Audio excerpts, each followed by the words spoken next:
Welcome back to Current, everyone. We have touched on the Great Resignation and the major reshuffling that is happening in the workplace recently. But before you decide to jump ship, have you ever just considered maybe actually talking to your boss first? Here to help us navigate that conversation is psychologist and executive coach, Dr. Lisa Orbe-Austin. Hi, Dr. Lisa.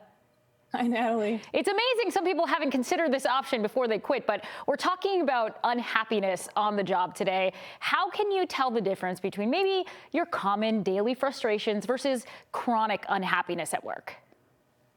Yeah, I think your daily frustrations typically feel or get resolved or feel resolvable, and they typically are short term and you do move on from them. Where chronic unhappiness is sort of the same problems over and over again.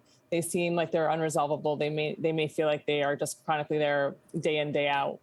Now, if we've checked the boxes, we understand that this is something chronic. Telling your boss that you're frustrated or feeling unfulfilled, my stomach is in knots already, it can be a tricky conversation. How should we prepare as employees?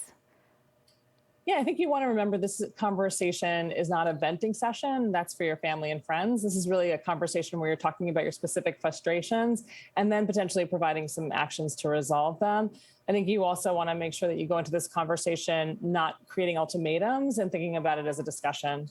All right. And can you talk about, because some people tend to do this, we talked later in the show about oversharing, but how can it backfire sometimes when it comes to being maybe a little too candid about your dissatisfaction at work?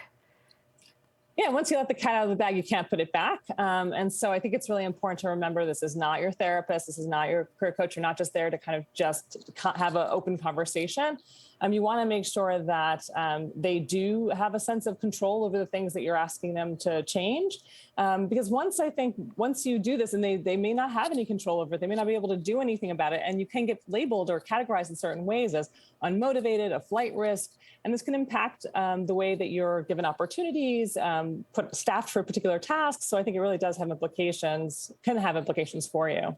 Yeah, why is it important to, when you go into these meetings, be specific about what's causing you your unhappiness? And are we overstepping if we come up with our own solutions?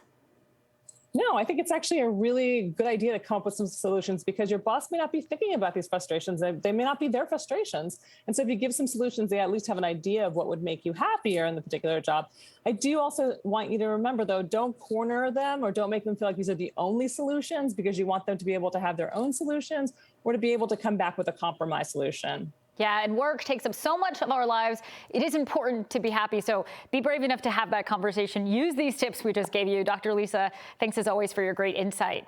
You guys can follow her on Instagram at Dr. Orbe-Austin, and then we'll see you again next week.